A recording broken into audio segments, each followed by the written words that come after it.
All right, ladies and gentlemen, another minute or two. Going to get ready to get started.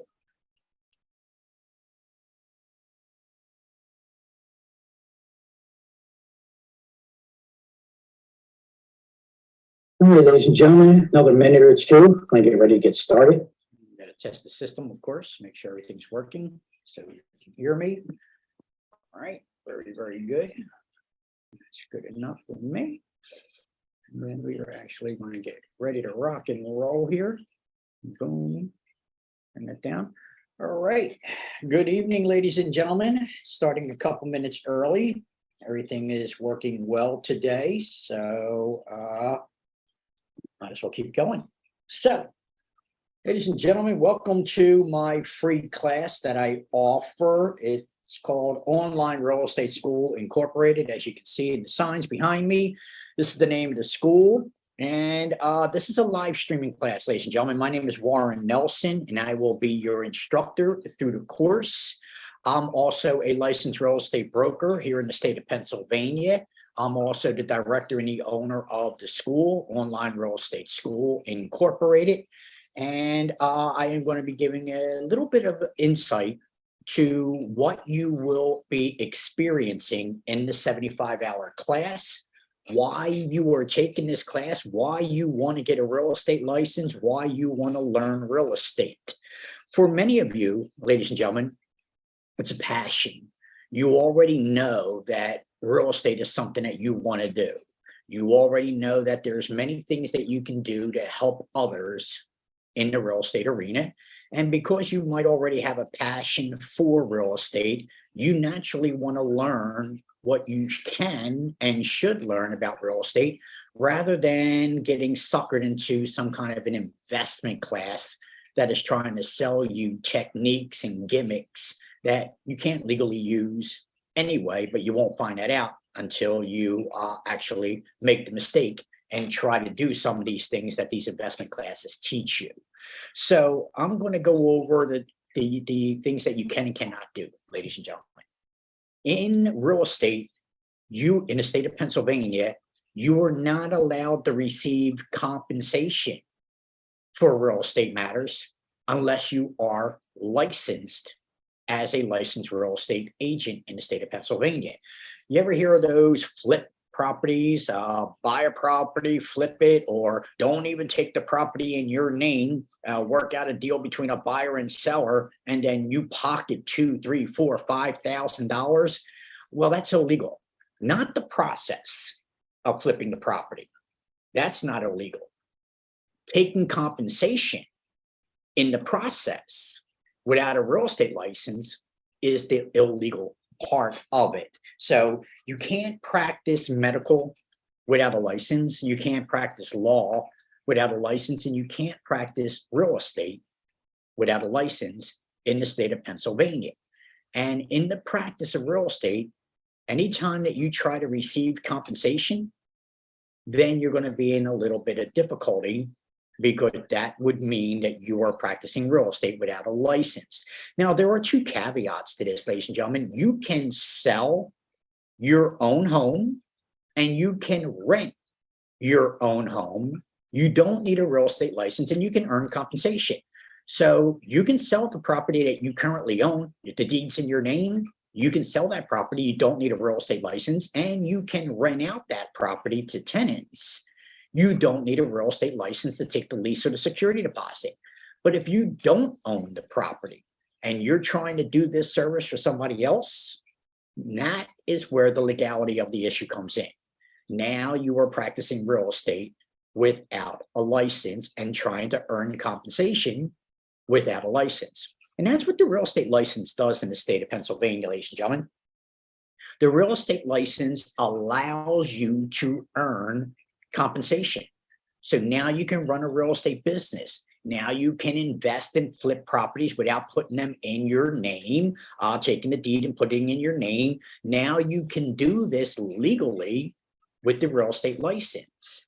Let's talk about some of the compensation that you are going to earn, because a lot of students, when they come to the class, they're not exactly sure what they're going to do after they pass the exam and pass the state exam.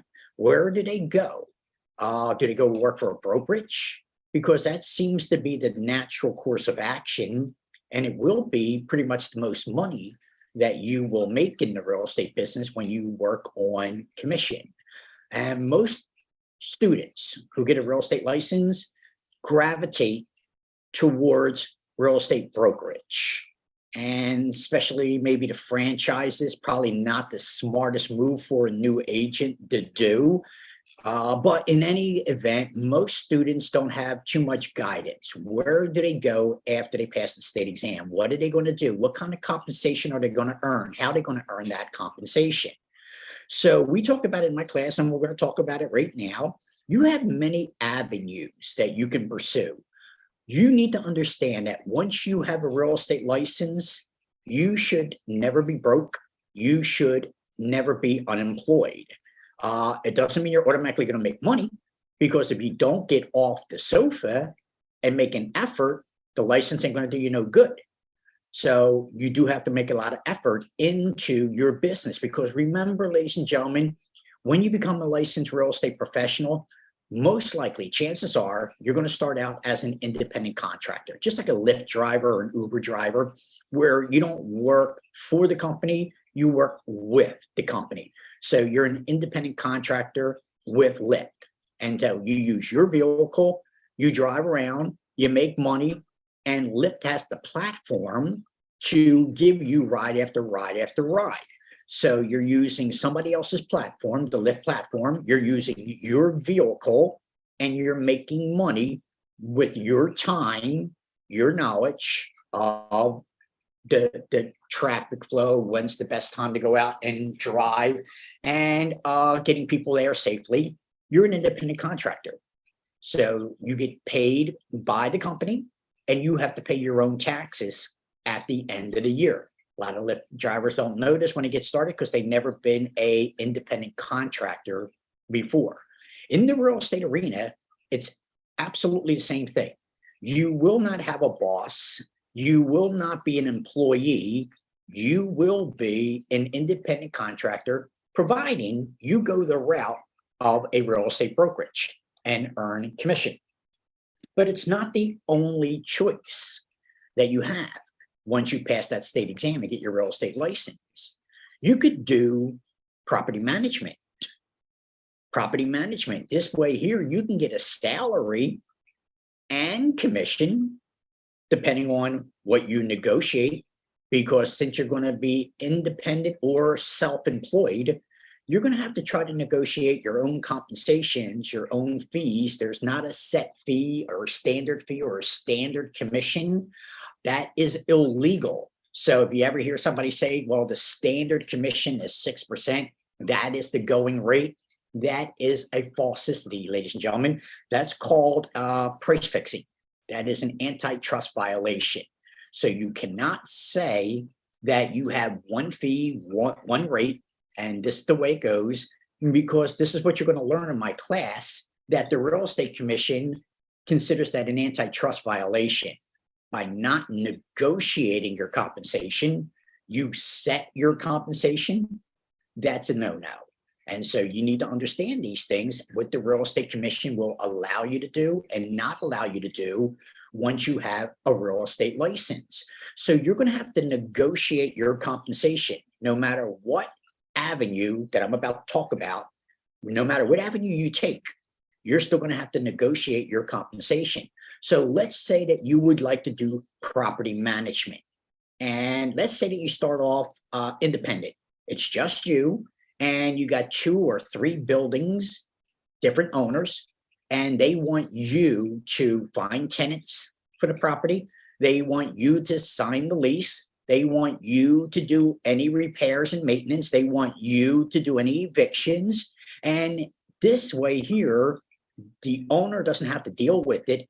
They have you, a property manager, that deals with the tenant, deals with the repairs, deals with the budgeting, deals with the invoices and the billing, the leases, and the eviction. And so now you're doing property management. Well, what do you earn as a property manager? You will negotiate your compensation with the building owners. Or if you choose, you could go to work for a management company like Lindy or Corman's or List Brothers and so forth. So these are companies, big companies that they don't own the building. So when you see Lindy or when you see Corman or something like that, they don't own the building. They are property management. They are the managers of those buildings. So you could choose to go to work for a management company.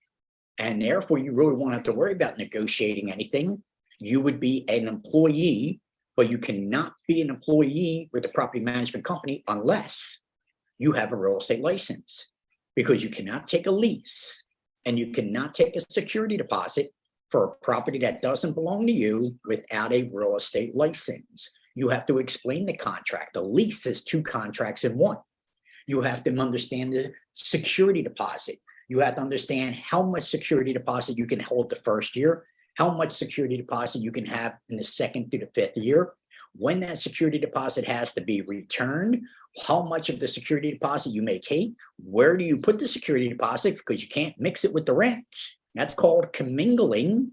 And so the security deposit does not belong to the management or the owner of the building. The security deposit belongs to the tenant. It is private property. And that security deposit has to be in a separate account. It cannot be in the same account with the rents. That would be commingling, mixing owner's money with tenant's money. And so you need to understand these guidelines under the Landlord-Tenant Act of 1951 in the state of Pennsylvania of how to handle the security deposit. What will happen if you don't give the security deposit back in the time frame of the lease? How's that going to cost you? So as a property manager, you need to understand the caveats of the legality issues of when you are working with tenants, when you are working with owners of the building. So one way that you can make money with your real estate license is property management. Another way that you can make, besides real estate sales, which we just talked about, but we'll get back to that. Another way is working with developers. Let's go with that Toll Brothers. Let's use Toll Brothers for an example. Toll Brothers is a developer, ladies and gentlemen, and you'll see in my class how Toll Brothers ends up getting property and land before any other developer. But Toll Brothers has in-house staff that they would prefer to use to show the property, to put the properties under contract, to sell the property for the developer. The developer doesn't need a real estate license to own and develop property, but the individual who sells those properties for the developer has to have a license, a real estate license in the state of Pennsylvania. So developers are always looking for individuals who have a real estate license to conduct sales for the developer. So you could go to work for a developer, negotiate your commission or your salary with the developer, and have a little bit more security because you're working with one client, which would be the developer, and to sell the property to many different people. You could also work for Fortune 500 companies, ladies and gentlemen. If you look at Walmart, Pep Boys, and so forth, all these department stores that you see, Lowe's, Ross's, you name it, they're in the real estate business, ladies and gentlemen. They cannot have a business unless they have the real estate. And so they are always looking for new locations, new malls, new area, and they're always looking for real estate agents. So Walmart has its own real estate and tax department, many other companies as well, ladies and gentlemen. So all these malls, you go to any one of these malls, they're always looking for a licensed real estate professional to rent out space for the owner of the property. In that situation, you would not be property management, you would be leasing agent. So now your only responsibility is to get the properties under a lease. You don't have to worry about maintenance, evictions, or anything like that. That's property management. In this situation, you could be leasing agent for big malls, or you could be a real estate agent working with let's say Walmart again, and Walmart needs new locations for its expansion, and they have you finding new locations, working the deals. So Fortune 500 companies are always looking for real estate professionals, licensed real estate agents. Franchises, ladies and gentlemen, let's take Wawa, for instance. Wawa's expanding big time along the East Coast. They're good in Pennsylvania, and they just opened up in Florida a couple years ago. But in between, still lots of land that they have not gotten their hands on yet. And so they're always looking for real estate agents to help them. So there are many different avenues. You could also become an investor and work for yourself, or work for other investors to try to help them find property to renovate and flip, find property to renovate and rent it out. So now you're working with the investor to find tenants for the property, or you're working for the investor to sell the properties when the time comes, or you're working with the investor to find properties for them to invest in. So there are lots of different avenues, lots of different ways that you can make money once you have that real estate license. Without it, all these are off the table. Can't do any of them without the real estate license. And that's really just the tip of the iceberg, ladies and gentlemen. Hell, you want to get into government. One of the easiest ways to become a government official, one way or another, starting out maybe as a committee man or a committee person, I should say, the real estate license. Why? Because we meet in Harrisburg, capital of Pennsylvania. And when we meet in Harrisburg, let's just say that you're on one of the boards, and the board meets once a month, twice a month in Harrisburg is one of the locations. And while you're doing your meetings in Harrisburg, you start rubbing shoulders with other political officials. And before you know it, you might be in a position where they have an opening for a committee person, so a representative, and they're looking for somebody for this position, and you're in the right place at the right time.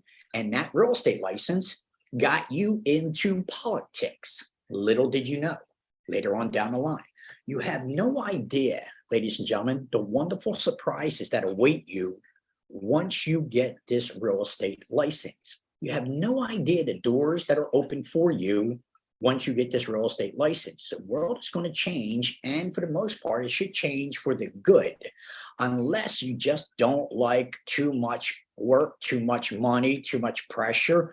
It's not for everybody. But again, if you are the Florence Nightingale, you're a person that's good at helping other people with their issues, then real estate is perfect for you. Right. So if you have that natural gift of helping other people, or that desire to want to help other people, then real estate is a great avenue that you might want to pursue. Let's go back to the beginning where I said most students will become real estate agents with different brokerages. That's probably the most money you're going to make, and probably the recommendation that I would have you go, because you want to be your own business. If you become a real estate agent working for a brokerage, you are technically, once again, an independent contractor. So you are running your own real estate business, your own real estate company under the platform of the brokerage. Remember, we talked about Lyft. Lyft has the program, the platform that gives you ride after ride. Same thing with a brokerage. The brokerage has the platform that is supposed to help you get your clients, your buyers, your sellers, your tenants, your landlords. And so the platform of the broker is what's supposed to boost your business. So I'm Warren Nelson. So my real estate business is Warren Nelson Real Estate. All right, that's me. So I am the business. I run my own real estate business because I just graduated. I just got my real estate license, and I'm going to be obviously operating out of my name, because we can talk about it. Do you want to operate under an LLC? Do you want to operate under a corporation, S Corp, C Corp, so forth? Well, those are choices that you can make a little bit later on, and we will talk about them. in my class to help you decide if that's the route you want to go, which you don't have to. You obviously operate under your name, as most real estate agents do. All right. And so you will be running your own business. But think about it, ladies and gentlemen. If you negotiate, because remember, I told you in the beginning, you can't set your price. You can't say, well, my commission is 6%. All right. That would be price fixing. You're not allowed to do it. So let's say I negotiate with the seller a 6% commission, and they would like me to sell the property for them at 6%. If the property is a $100,000 property, then I just negotiated a $6,000 commission. If the property is a $200,000 property, I just negotiated a $12,000 commission. You get it. If it's a $300,000 property, I just negotiated an $18,000 commission. This is standard operating procedure, ladies and gentlemen. These numbers that I'm throwing at you are not once in a great blue moon. They're everyday events here in the real estate business. All right. And I'm sure you heard this 6% many, many times, but you can negotiate anything that you want to. And I'll teach you that in my class as well. How to negotiate with the broker, how to negotiate with the buyer, how to negotiate with the seller, how to negotiate with the other real estate agent in the transaction. So these are the things that you need to understand. And a real estate class, a proper real estate class, is supposed to be designed to educate you in this process. Most schools today are designed to prep you for an exam. It's basically their business model. All right. They got a 3-week class, get your real estate license in 3 weeks. All right. And they try to cram 75 hours down your throat in 3 weeks. And of course, there's really very little chance that you're going to absorb what you need in a 3-week crash course. But they don't care about that. The model is to get students over and over again, prep them to pass the exam. If they don't pass, good, let's charge them again. So that is basically the model of most real estate schools in the state of Pennsylvania. My model's a little bit different. I am an 8-week class. We only do 4-hour days with a half-hour break because it's live streaming, because we're on this Zoom platform. It could get a little tedious. You could start getting a little tired if it goes longer than this time frame. So I developed this over the years to realize the maximum results that a student can achieve through the online class. And the reason that this has got to be a live streaming class is because it's a state mandated class, which means my students are from Pittsburgh, Harrisburg, Philadelphia, and all points in between. And so to drive from Pittsburgh to a Philadelphia location to take a real estate class doesn't make much sense, does it? But it is a state mandated class. And since it's state mandated, not city mandated, then the state mandated class is best performed on a live streaming platform. So students could be in Pittsburgh, Harrisburg, Philadelphia, and all points in between, and be able to participate and take this state mandated 75-hour class. So the live stream works very, very well for this particular platform. And so in my class, ladies and gentlemen, I will teach you not only how to pass the exam, I will well prep you to pass the state exam. I'm also going to teach you how to run a real estate business. And that's a major portion of the class, because I just talked to you about the different compensation that you can earn by going in different routes: Fortune 500 company, a brokerage, a property management, a developer, an investor, a franchise, just to name a few, government, just to name a few avenues that you can pursue once you have that real estate license. And here's the other thing, ladies and gentlemen. Once you get that real estate license, you're never going to look for work again. Work will come to you.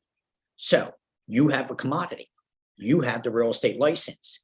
And because so many different brokers and companies subscribe to the state to know when a person becomes a licensed real estate professional, you're going to have all kinds of offers coming your way. You're not going to look for work no more.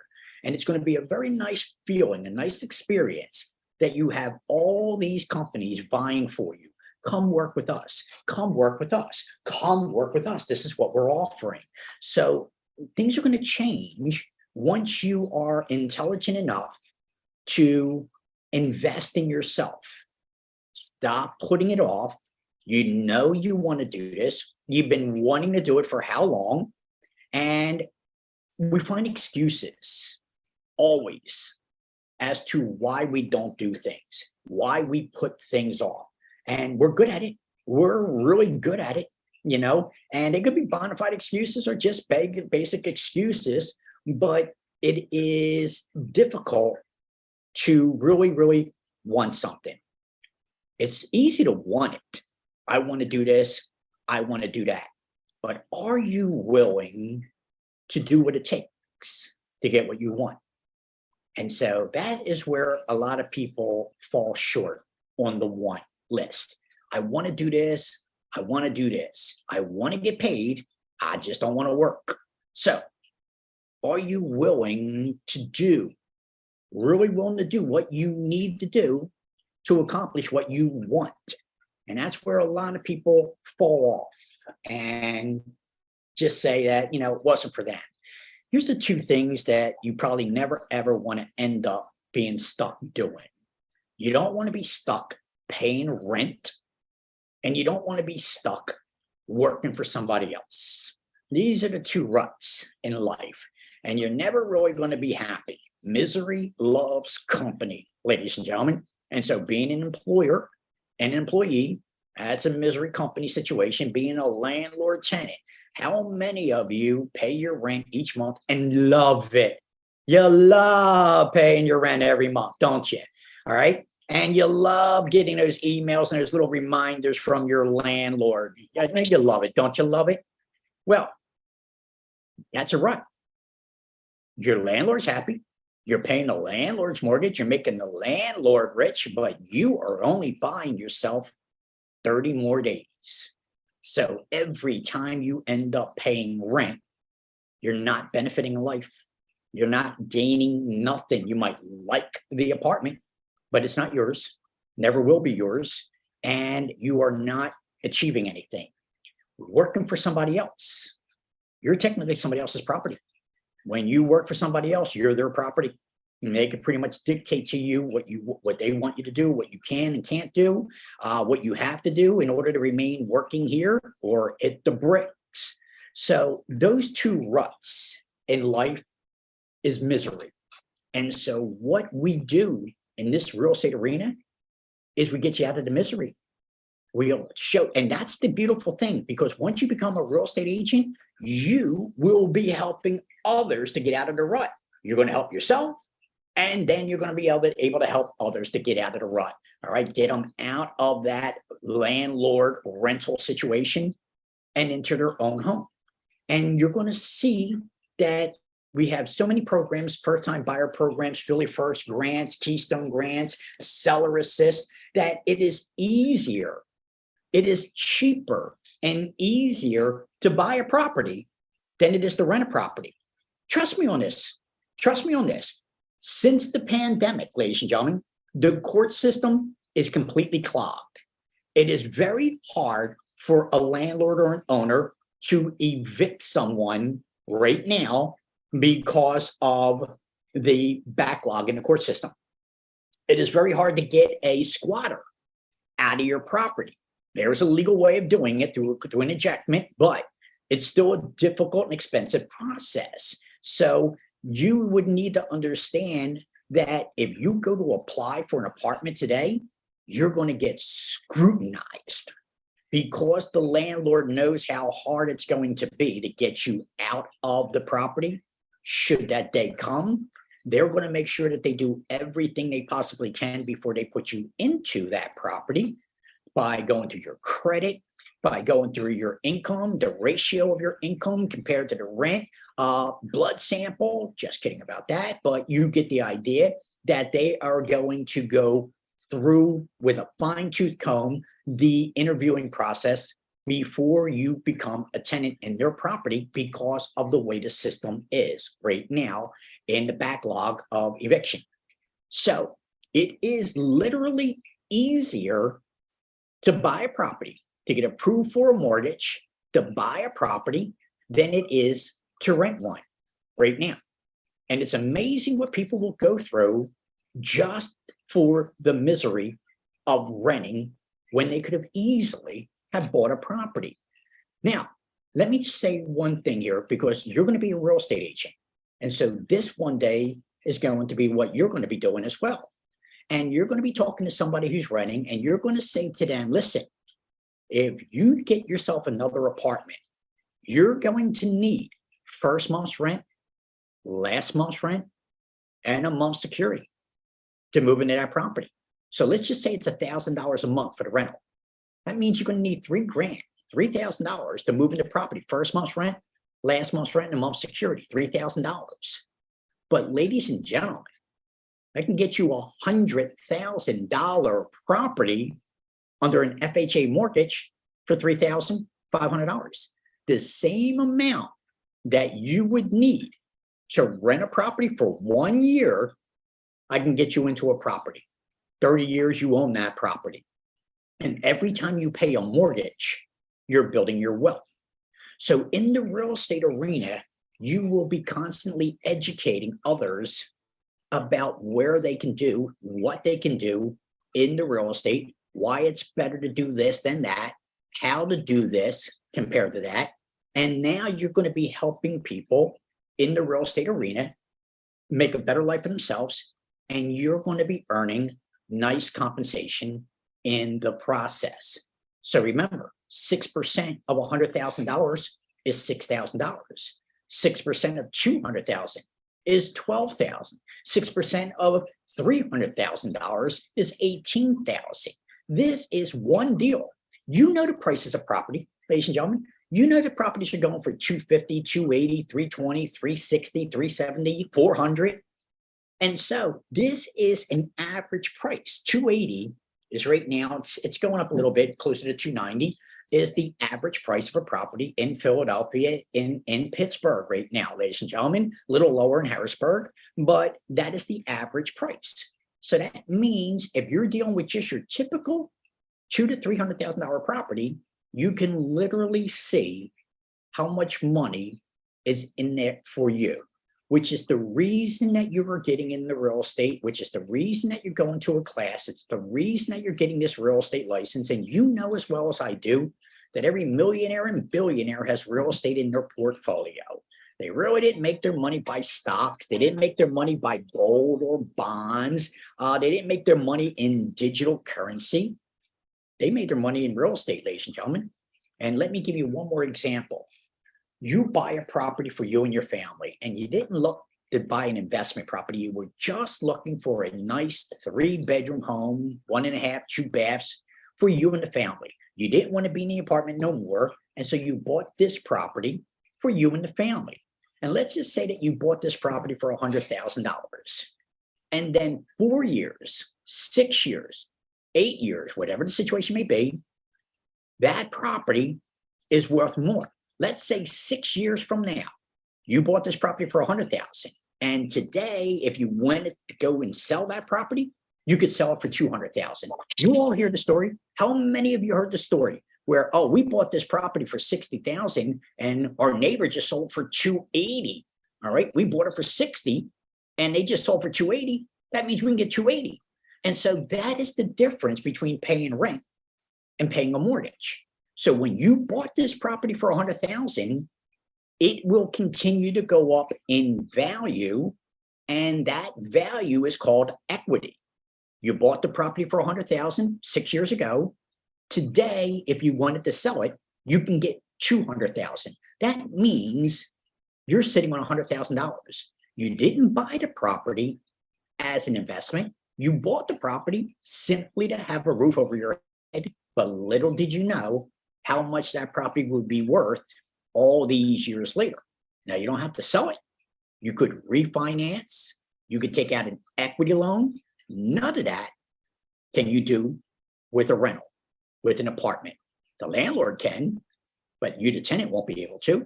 So you will be helping a lot of people improve their lives and their financial situations by encouraging them and educating them in the real estate arena as to what they should be doing, what they are doing, what they could be doing.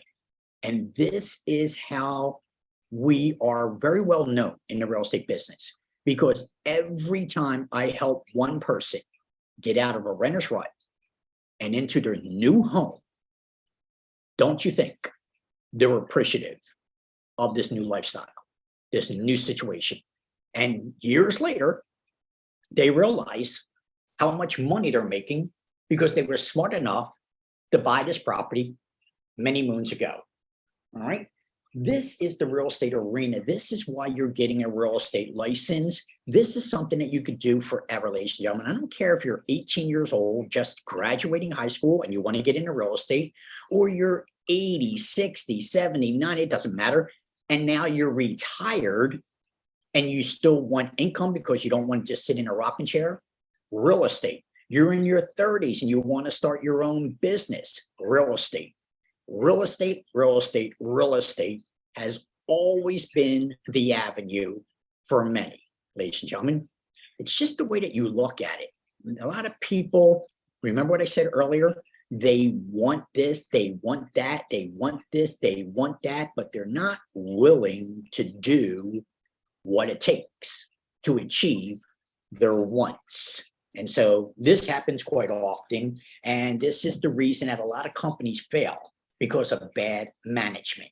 And a lot of individuals fail because of bad management. It's so easy to be lazy. It's so easy to come up with excuses. That's the easy part. The hard part is actually achieving and doing what you need to do to achieve the wants. And so people think that if you run your own business, this is easy street. All I got to do is sit back and watch the money come in.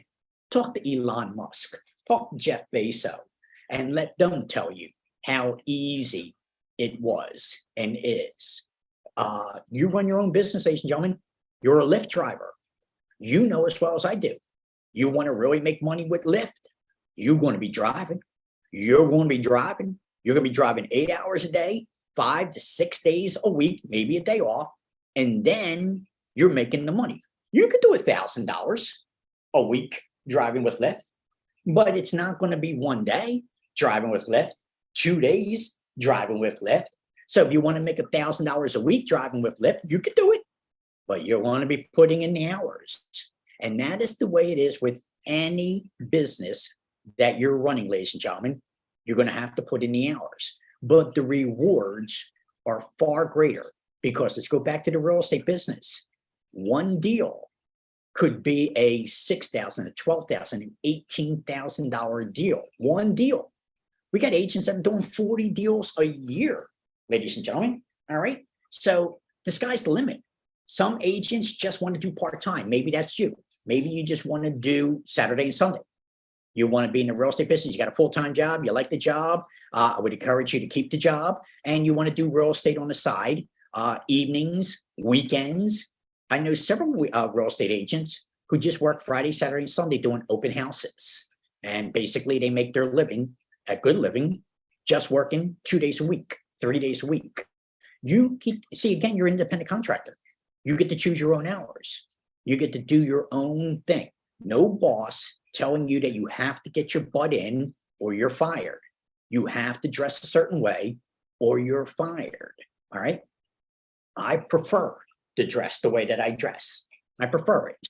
Kind of an addiction. Shit, got to stop buying clothes and, suits. I got a little bit of a habit. I'll admit, first thing to admit that you got an addiction is admit you got an addiction. So buying clothes and suits is kind of a little bit of an addiction for me, but I guess things could be worse. But in any event, I prefer, this is what I like, but I'm casual too, as well. But you generate what you achieve. And so you can see a successful person and you can see a person that wishes they were successful. You can see that. It doesn't take much to see what they are and what they're not. And so if you really want to be successful in anything, then you're going to have to put the time in. You're going to have to work to succeed. That is the secret. You have to work to succeed. It's really not an entitlement program, ladies and gentlemen. Entitlement programs are to get you by. An entitlement program will get you by for another 30 days or so. But yeah, you're not going to set the world on fire with any kind of entitlement program. And so you're going to need to understand that if you're in the rut of renting or working for someone else, then that's the way it's going to be. If you ever want to succeed, if you're working for somebody else at $70,000 a year, then you make $70,000 a year. All right. And now you got a budget 70,000. There's no surprises. You know what you make. All right. So if I make 50,000 a year, if I make $100,000 a year with a company I like it, I know what I'm going to make each year. I'm going to make $50,000. I'm going to make $70,000. I know there's not. And now I got to buy what I want to buy in that budget. Otherwise, I don't get it. But in the real estate, ladies and gentlemen, you'd be surprised how easy it is to make $100,000 a year, even part-time, $200,000, $300,000 a year. And again, just take one deal. It's 6% commission. I'm just saying on 6%. I'm going to teach you how to really negotiate commissions. I'm just using a basic, simple 6% that you kind of heard a million times in the real estate business. So just use that. That's $6,000 for every 100,000, 12,000 for 2, 18 for 3. You get it. And so that is the money. So you can literally make a year's salary in one deal, 2 deals, depending on the situation. And you're not working hard. You're working smart. So choosing to become a real estate professional, getting a real estate license is going to put you on a journey and on a path that you really never really knew or ventured. Ladies and gentlemen, when I became a real estate agent, never in my wildest imagination did I ever think that I would be a professor, an instructor, own my own schools. I never thought about that. I never planned on that. The real estate world took me down paths that I never thought I would travel. And so I own property, I have businesses, all these things, some of them drop right in my lap. And that's what will happen in the real estate arena. Let me give you an example. You're now a licensed real estate professional, and one day the phone rings and it's somebody who was left the property by an aunt, an uncle, niece, nephew, brother, and now they got this property from a relative who left this earth, and they have no idea what they want to do with the property. And they call you and they say, listen, can you get this property sold for us? I want to pay the estate tax. I want to get this thing done. Maybe put a little bit on my side. I just want to get rid of this property. Bam! Look what just dropped in your lap. All right. An investment opportunity, because they really didn't want the property that was left to them. And now they're looking for somebody who can make an offer on it or put it on the market or do other things, manage it. This puts you in a position, right place, right time, because you were smart enough to take a class to get your real estate license. And now you have this opportunity to make money because you have that real estate license. So when you decide to go with a real estate school, ladies and gentlemen, make sure that you're not choosing a school that promises to get you a real estate license lickety quick. All right. Because those are prep classes. That's all they're going to do. In my school, in my class, in the 8 weeks that we are together, we are going to go over 4 fundamental things that I teach all my students. First thing is prepping for the exam. Second thing, that's a requirement of all schools licensed by the state, because you cannot take the state exam. You cannot take the state exam unless you have your transcripts from a registered school saying that you did your 75 hours and you have passed the 2 prep exams, real estate practice and real estate fundamentals. I'll talk about that in a second. So we teach you and prep you to pass the real estate exam. We teach you how to run a real estate business. And that can take you down many, many different avenues, but learning how to make money once you get a real estate license, which direction you want to go, which direction you should go, we will teach this in our class to give you direction after you pass the exam, which way to go. So we'll teach you how to run a real estate business. Again, it could be property management, it could be development, it could be investment, it could be Fortune 500 companies and so forth. We'll talk about it all in the 75-hour class. We're also going to teach you how to invest in property legally and ethically, because a lot of these investment classes will try to teach you techniques. One was called the steak and potato technique. We call this the steak and potato technique. What the hell is that? All right. It's a technique, but is it legal? Can you really do it? So you got to be careful with investment classes. Oh, we'll teach you how to flip property and make money. And then all of a sudden you realize that you're getting in trouble. You can't do what you were taught in this class. And then when you call them back and they say, well, what state are you in? I'm in Pennsylvania. Oh, yeah, you might not be able to do that in that state. What? You didn't tell me that. I thought I could do that. You're saying that the techniques that you're teaching in my class, I can't do those techniques in my state? Oh, yeah, we're in Florida. We're in California. We're out here. So we teach you, in this state, you could do it. But your state, Pennsylvania, yeah, you might not be able to do it. But you already invested in the class. You already thought you could do these things, only to find out later that you can't. Let's talk about auctions. So you've got a tax auction and you have a foreclosure auction. That's two of many auctions, but let's just talk about those, because a lot of investors will teach you to go with tax sale. Oh, the way to make money is through tax sale. Go to an auction and you could buy a property, pennies on the dollar. You can get $100,000 property for just at $12,000 that they're behind on taxes. And wrong answer. All right, bunch of crap. All right, you got to be real careful, because what you're buying at a tax sale is a tax certificate with a redemption period, so the person can pay back the taxes, get their property back. It'll be a year or two before you can legally own that property that you thought you bought at that tax auction. You were not bidding on a property at the tax auction. You were bidding on a tax certificate, because the government needs their taxes, property taxes.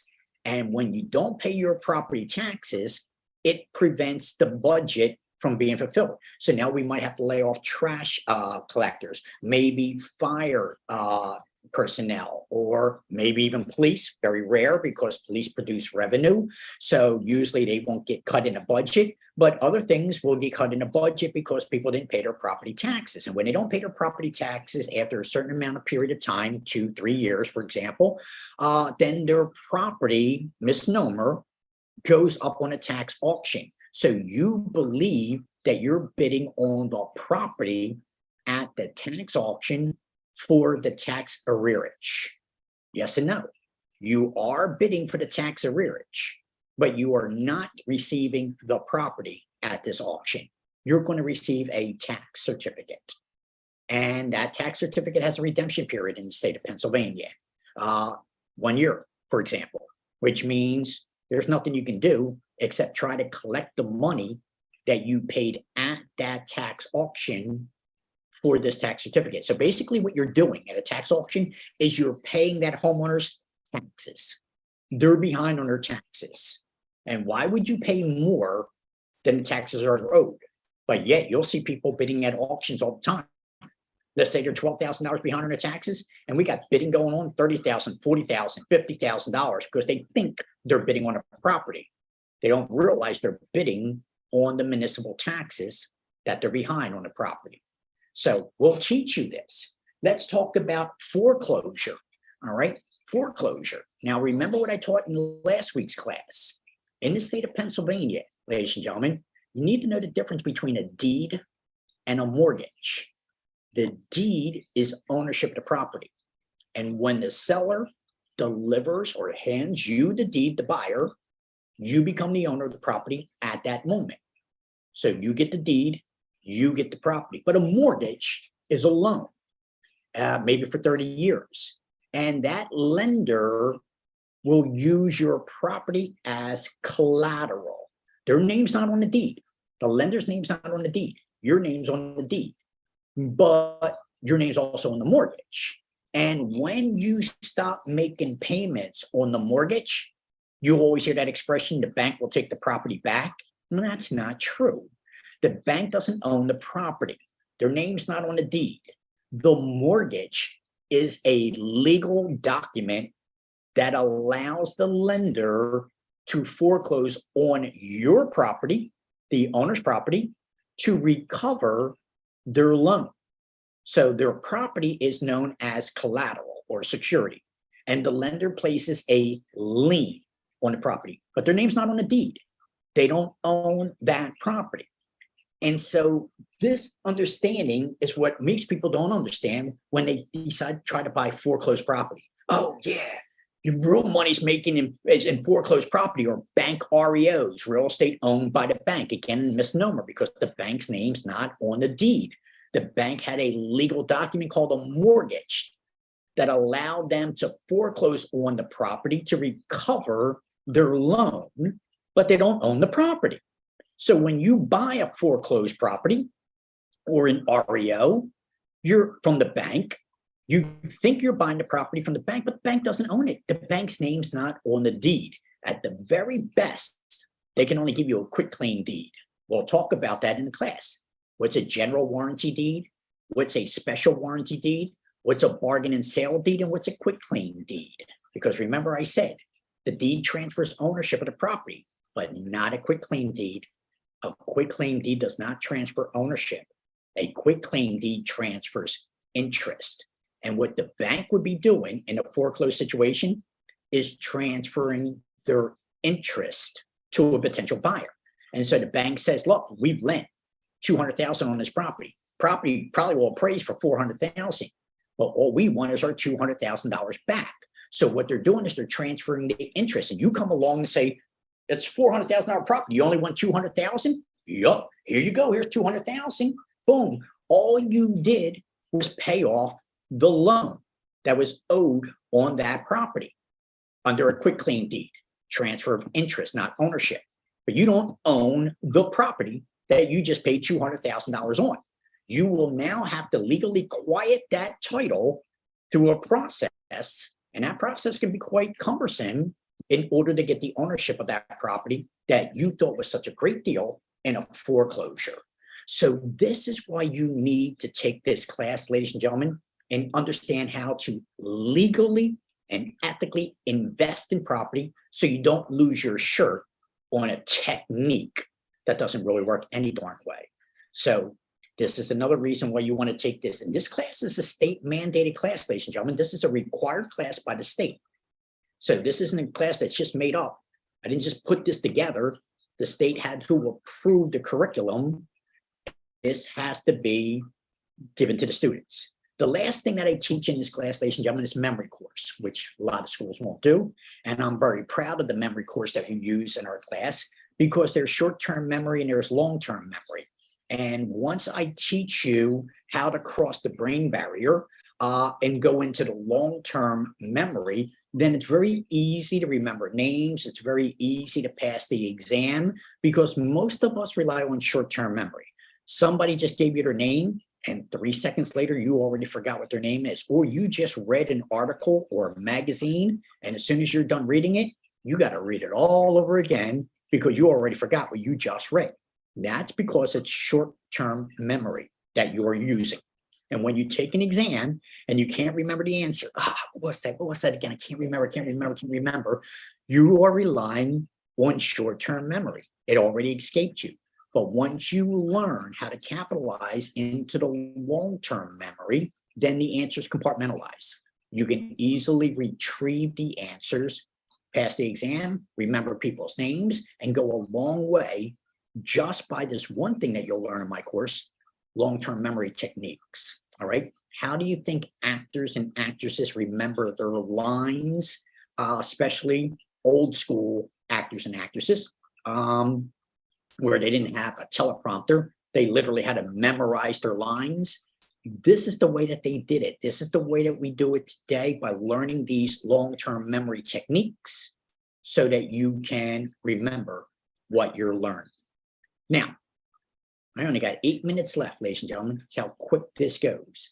Real estate practice real estate fundamentals. These are the two topics that you always read about every time you look for a real estate school, and the state requires that you understand these two topics: real estate fundamentals, real estate practice. Real estate fundamentals is dealing with the law, federal law, state law, local law, fair housing laws, discrimination law, contract law, agency law, some others. But if you're going to be a licensed real estate professional, then you have to have an understanding of laws, local law, state law, federal law, and other laws like contract law, agency law, discrimination law, fair housing laws. You have to have an understanding of this in order to be a licensed real estate professional. So half of this 75-hour class is dedicated to the law portion. That's a real estate fundamental. Real estate practice will literally take you into the contracts, the language of the contract that you have with the buyer, the contract that you have with the seller, the contract that you have with your broker, the contracts that you'll have with other agents, the contract that you're going to put together for the buyer and the seller. And you're going to need to know all of that agreement of sale, the language of the agreement of sale. Time is of the essence. When do I make my deposit? When do I have to do a second? When do I do a home inspection? When do I do a title search? When do I pay for the appraisal? When do I order the municipal certification? So this is the real estate practice. And once again, if you're going to be representing folks to buy, sell, rent, or rent out, then you need to have this understanding of the contract. What does the lease say? What does the security deposit do?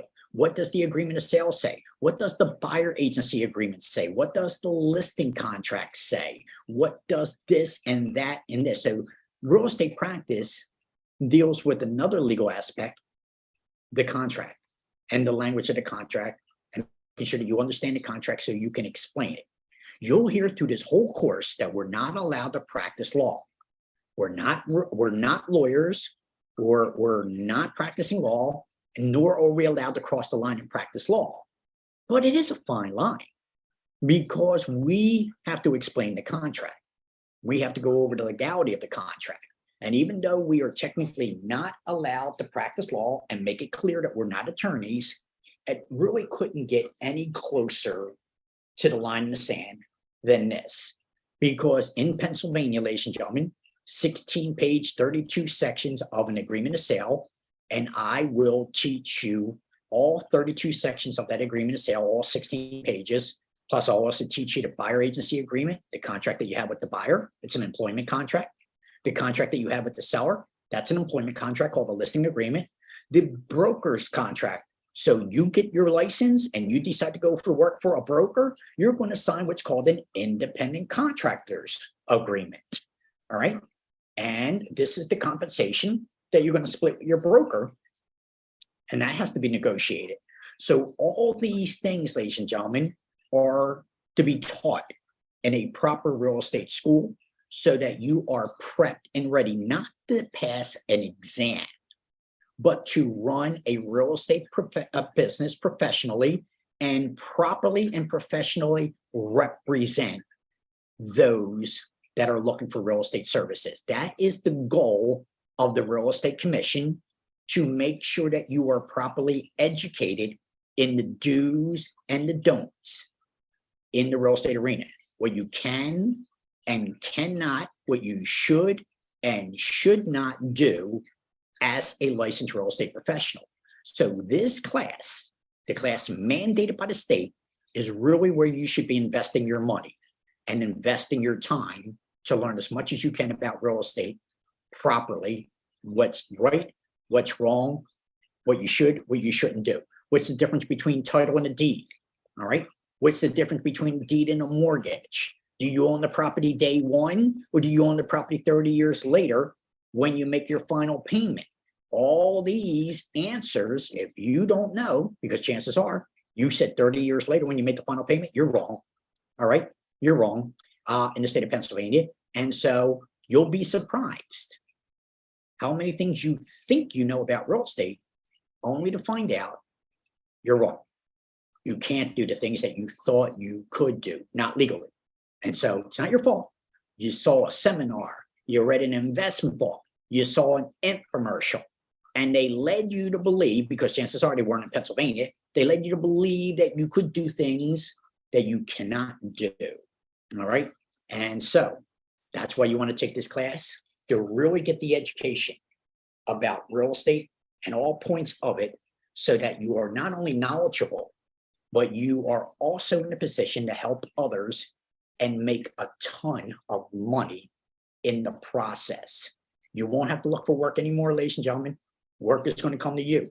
You're going to get texts, emails, calls, letters, all from different companies who would love to have you work for them, because you got that one asset, the asset that they need, a real estate license.